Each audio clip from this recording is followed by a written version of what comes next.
Hi, I am Rahul from just tutors. आज हम congruency of triangles के बारे में पढ़ेंगे। ये हमारे दो ऑब्जेक्टिव्स हैं जो हम आज कवर करेंगे। सबसे पहले ऑब्जेक्टिव में हम पढ़ेंगे कॉन्ग्रुएंसी ऑफ ट्रायंगल्स के बारे में, और सेकंड ऑब्जेक्टिव में हम पढ़ेंगे जो क्राइटेरियाज हैं दो जो कॉन्ग्रुएंसी ऑफ ट्रायंगल्स को डिफाइन करने में मदद करता है। पहला है SAS एंड दूसरा है ASA। स्टार्ट करने के लिए हमारे पास सबसे पहले एक वार्म अप क्वेश्चन है। इस क्वेश्चन में हमें x एंड y की वैल्यू निकालनी है। इस क्वेश्चन में x की वैल्यू 54 होगी as 54 and x are corresponding angles, and y की वैल्यू भी 54 होगी as 54 and y are also corresponding angles. हम यहाँ पे चलते हैं। यहाँ पे हम बात करेंगे कॉन्ग्रुएंसी ऑफ ट्रायंगल्स के बारे में। सबसे पहले हम देखते हैं कि हम कॉन्ग्रुएंसी ऑफ ट्रायंगल्स से हमें क्या पता पड़ता है। Let us take two triangles ABC and XYZ, and the corresponding angles and sides are equal. हम सबसे पहले corresponding paths की बात करते हैं। यहाँ पे हमारे पास angle A and angle X equal हैं, angle B and angle Y equal हैं, and angle C and angle Z equal हैं, as well as AB XY के इक्वल है, AC XZ के इक्वल है, एंड BC YZ के equal है। हम यहाँ पे ये कह सकते हैं कि जितने भी दोनों ट्राइंगल्स के करस्पॉन्डिंग पाथ्स हैं वो आपस में इक्वल हैं। The true triangles are congruent if all the sides and all the angles of the triangles are equal to the corresponding sides and angles of other triangle. हम ये कहेंगे कि दोनों triangles congruent हैं अगर इसके angles और इसके corresponding sides आपस में equal हैं दोनों triangles के। For any two congruent triangles, the corresponding paths are equal and this property is termed as CPCT, corresponding paths of congruent triangles. अगर हमारे पास कोई दो गिवन कॉन्ग्रुएंट ट्राइंगल्स हैं और उनके करस्पॉन्डिंग पाथ्स भी इक्वल हैं, उनके करस्पॉन्डिंग पाथ्स भी इक्वल होंगे, इस प्रॉपर्टी को हम कहते हैं CPCT या फिर corresponding paths of congruent triangles. यहाँ पे हमारा सबसे पहला क्राइटेरिया आता है ट्राइंगल की कॉन्ग्रुएंसी डिफाइन करने के लिए। सबसे पहला क्राइटेरिया है SAS कॉन्ग्रुएंसी। देखते हैं ये क्या है। Two triangles are congruent if two sides and the included angle of one triangle are equal to two sides and included angle of the other triangle.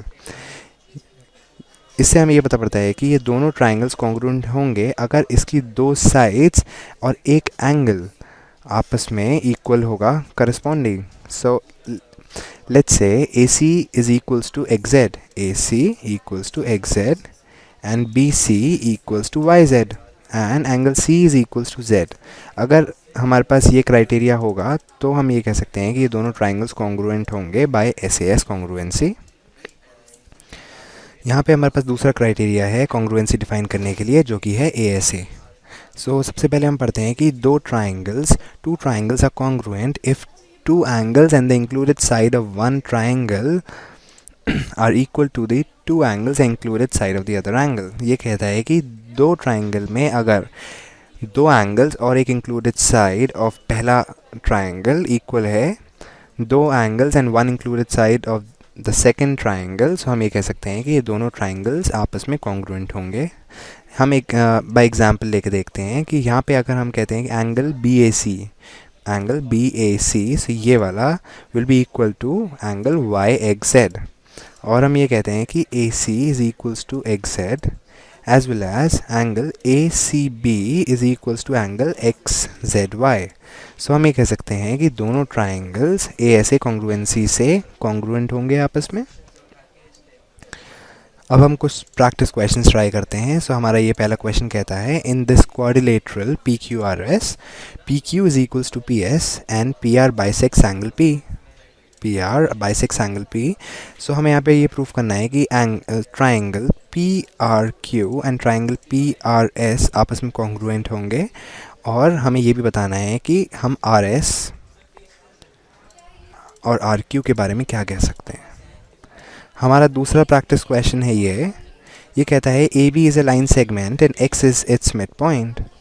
AB एक लाइन सेगमेंट है और X उसका mid point है।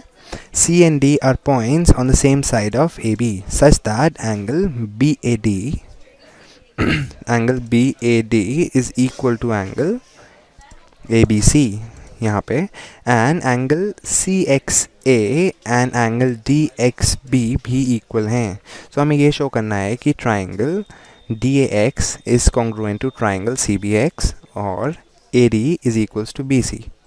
सो you can pause the video and आप दोनों questions करने की try कर सकते हैं और आप यहाँ पे अपने आंसर्स मैच कर सकते हैं इस स्लाइड से। Thank you for watching the video. For more, you can visit justtutors.com.